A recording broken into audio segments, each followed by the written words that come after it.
to a brand new show. The name of the show is The Behind the Scene.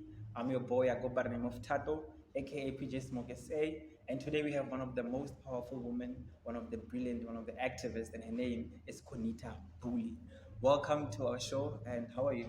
I'm great, and you? I'm also good. Thank you so much for having me today. You're welcome. Who's Quanita Booley?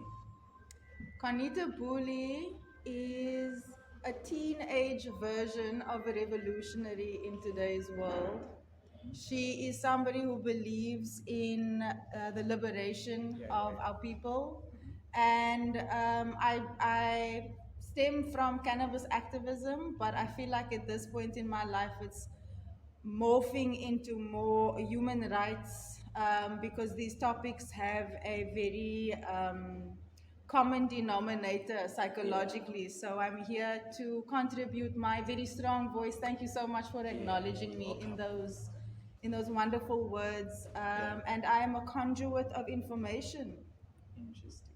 So, besides being an activist, what else do you do, like occupation-wise?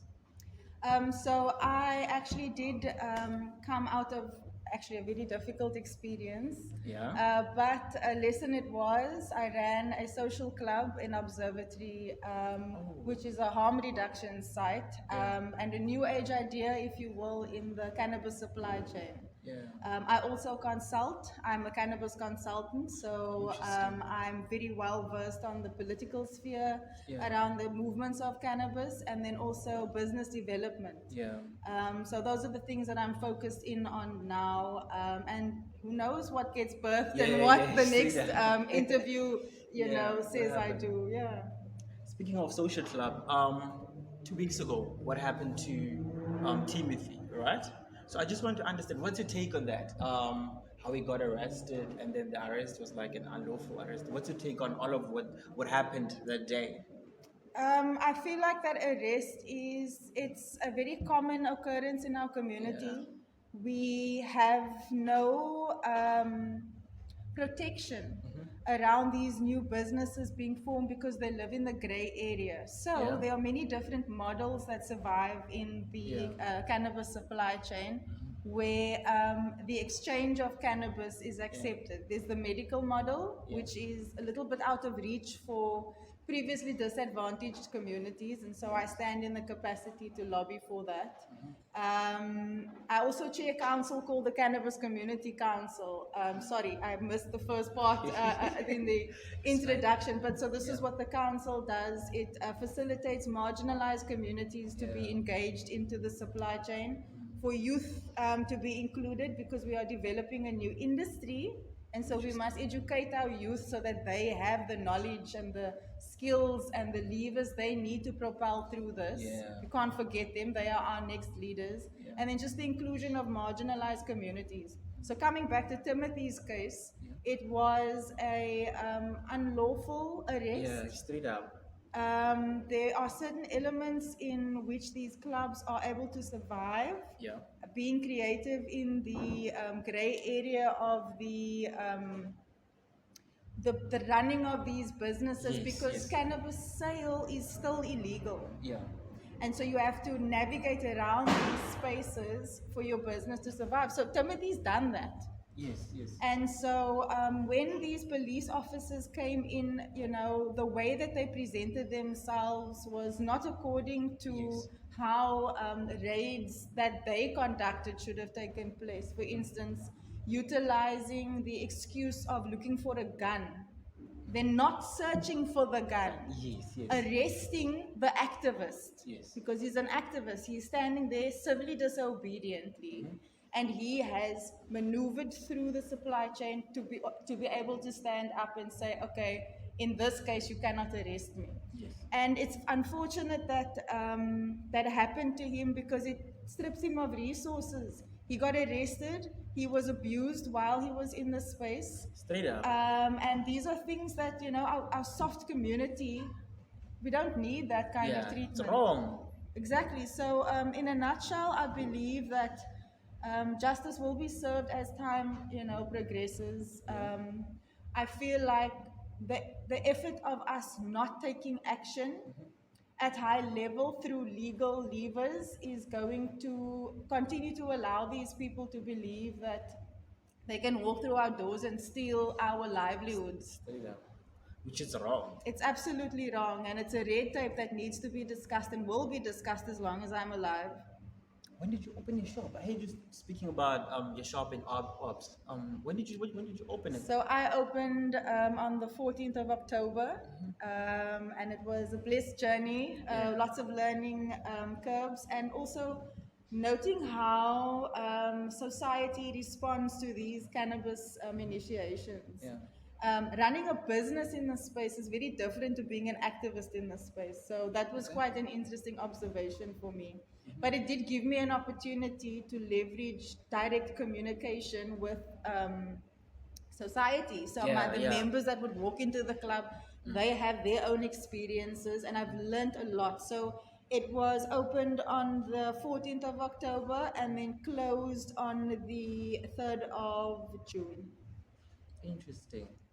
So you seem like you have 13th of October 2023 to yes, like a 7-month span. Okay, interesting. It seems like you have a lot of things going on. You have a cannabis space going on. You're an activist in both like the political side of things and the cannabis. Where do you find time for dating, there? There is no time for that, let alone survival through these treacherous times in South Africa. You know, I think the love that I share at this time is with the love for community and the love for the liberation of this plant. Like my father was, his house was bulldozed in District 6. We're watching, you know, things around the Palestinian movement and people's houses. The very same thing is being done. And as a child, I could never understand, like, my daddy's talking with so much, like, heart here, right? And so for me as a kid, even to have grown up into this space, you know, to acknowledge that love through the actions or, actions of my father is really just an effort towards making yourself fulfilled, and for me that's in the effort of service. So I think I'm a Virgo, so naturally I'm very much giving of service, and my love is in my pool between me and my kids right now. Interesting. So if then you don't have time for other things besides being professional, doing this, doing that kind of a space, what do you do for fun? Like besides all of that? highest level.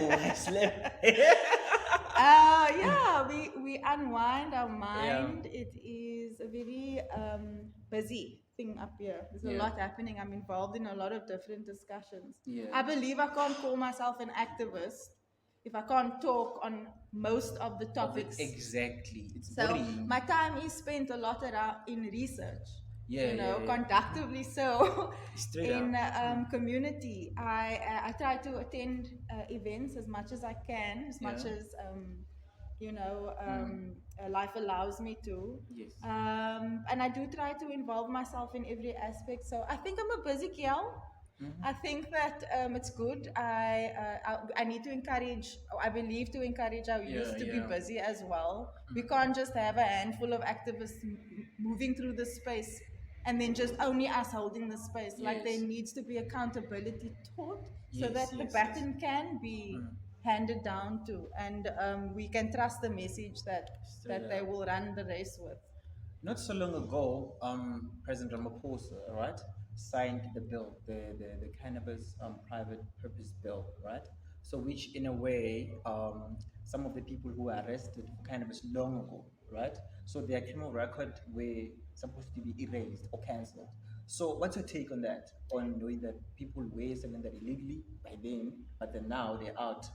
Yeah, so through the years, discussion around this has been quite prominent. Again, something that the Cannabis Community Council lobbies for is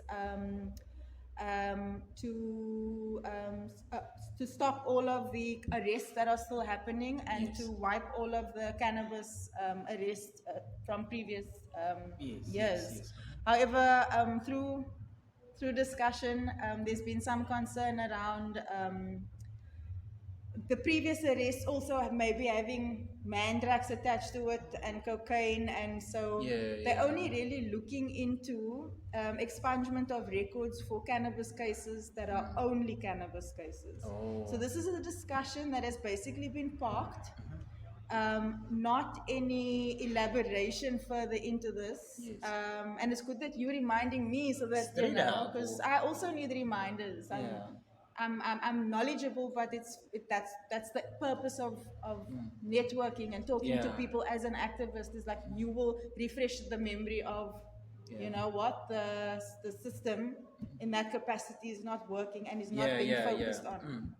So when we talk about politics, Yes. and I think that's the difference between me in the cannabis activism space to a lot of other cannabis activists, is that I believe, because of my experience and what I've observed, that change will be made through robust discussions. That's why I engage in these kinds of platforms.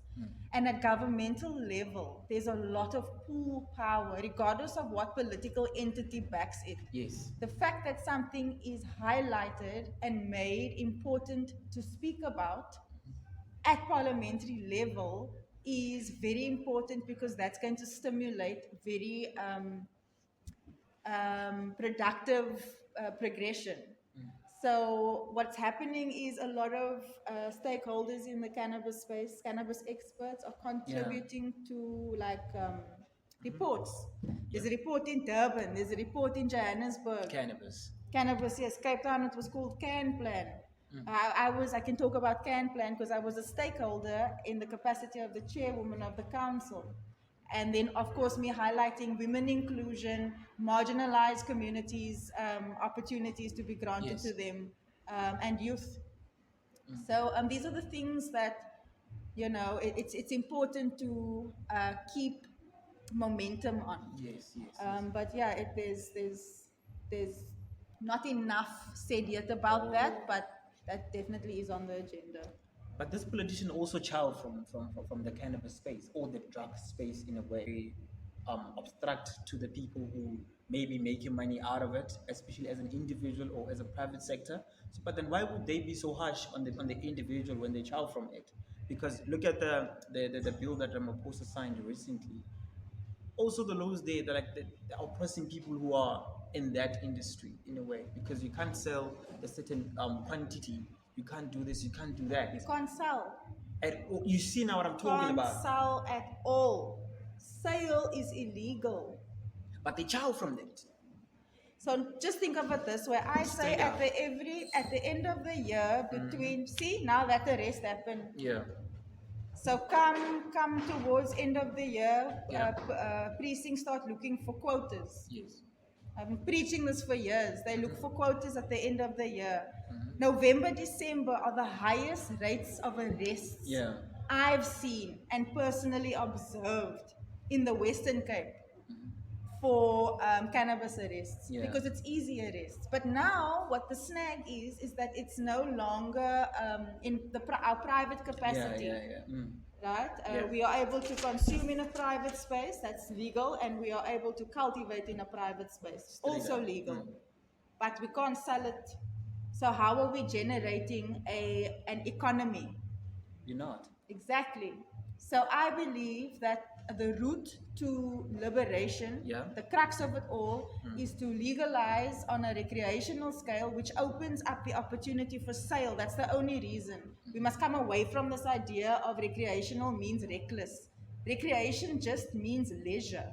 Straight up. Because in cannabis, we look at three aspects. It's medical, therapeutic, and then recreational.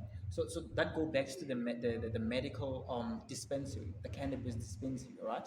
So, but then why do they offer such a limited amount of license if you want to be in the cannabis space or the industry? I think it's not a limited amount of licenses. I think it's a limited amount of resources our people have access to in order to gain access to those licenses. Or it's counterintuitive. It's extremely expensive to get involved in a space that is a variable. It's not a whole stable movement right now. So let's talk about medical and the struggles there, right? And civil society that try to leverage access into these spaces. I go to the cannabis expo. Yeah. Lots of facility owners walking around. They see me because I just spoke on a panel, so and I'm at grassroots level, so they feel comfortable to come run to me in between the aisles. Yes. I opened up this business, I opened the facility, I put all my investment, all my retirement is in this thing, and now SAPRA is taking long to get back to me. What must I do? Don't you have, how can I get offtake? Sorry? So SAPRA didn't tell you the full story. Straight up. They didn't tell them the full story. Yeah, they didn't. They took the monies for the licenses because there's a lot of protocol that needs to happen before these facilities actually get built. Yes.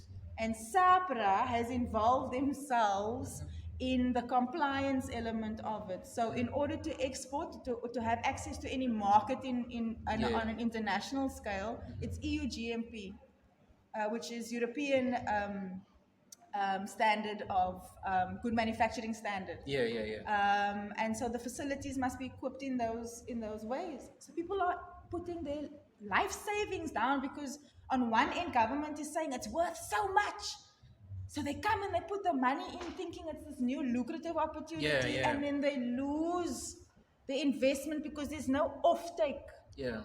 There's nobody buying because it's illegal to buy in. So what has government done? By not focusing on that, they have birthed a whole pool and line of corruption.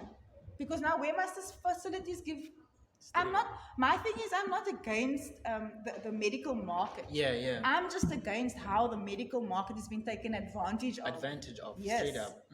And so, these are things that are and have been happening since 2018, since President Cyril Ramaphosa spoke about that.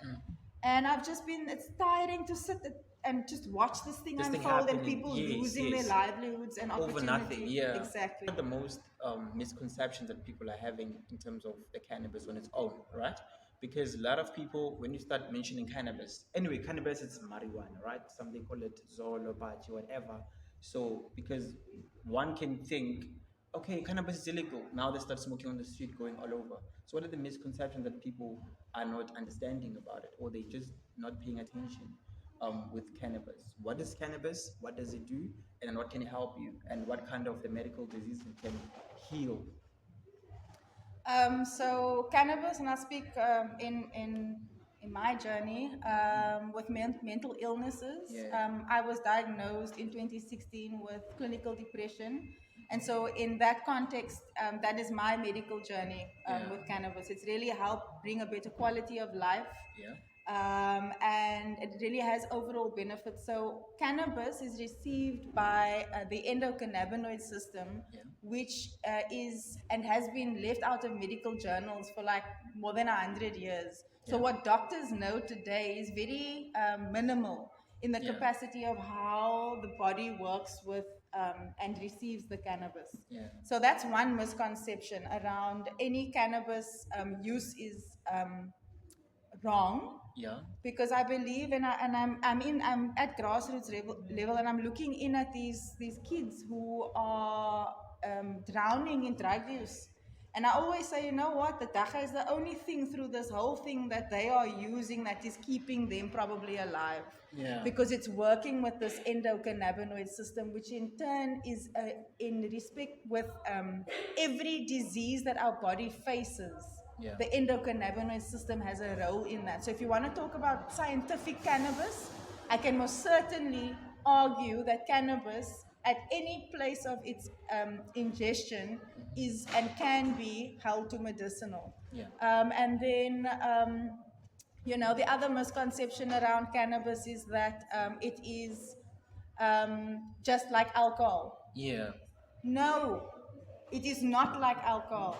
We need to bring into our understanding of this new plant that there is also a lifestyle. So in that context, yes, one would try to compare the two, but medicinally and how it contributes to our society, it's going to calm one down rather than invoking a sense of of anger. So yeah, those are some of the misconceptions around cannabis, and I believe that we need to start opening up discussion to the youth. Everybody's arguing me on this one, and I think it's very important because we need to start inducing a change in the way that we think about this plant. Straight up. Now, before we wrap up, we're here, and then they're launching a book, the socialism, and Umuntu Omusha. What is it about? Before we wrap up, and what are we doing, and then what is the motive behind this? So, socialism, no muntu musha, is about taking the oath of the revolution. I think that it is a great example or a showcase of how revolutionary acts can be played out into today's age. And so today we're speaking about those avenues in. The author Malaudi Wasekake is with us today, and he's also going to be engaging and explaining a bit further into this and what it truly means in taking the oath of a revolution. And so very excited to expand on that and to take the lessons home and to enact that into our activism. No, due to time, thank you very much for your time. I really wish we can have another episode because we have a lot of things to talk about. A lot of things to talk about. But anyway, thank you very much for your time. This is the behind the scene. I'm your boy THATO, aka PJSMOKESA. You know what it is.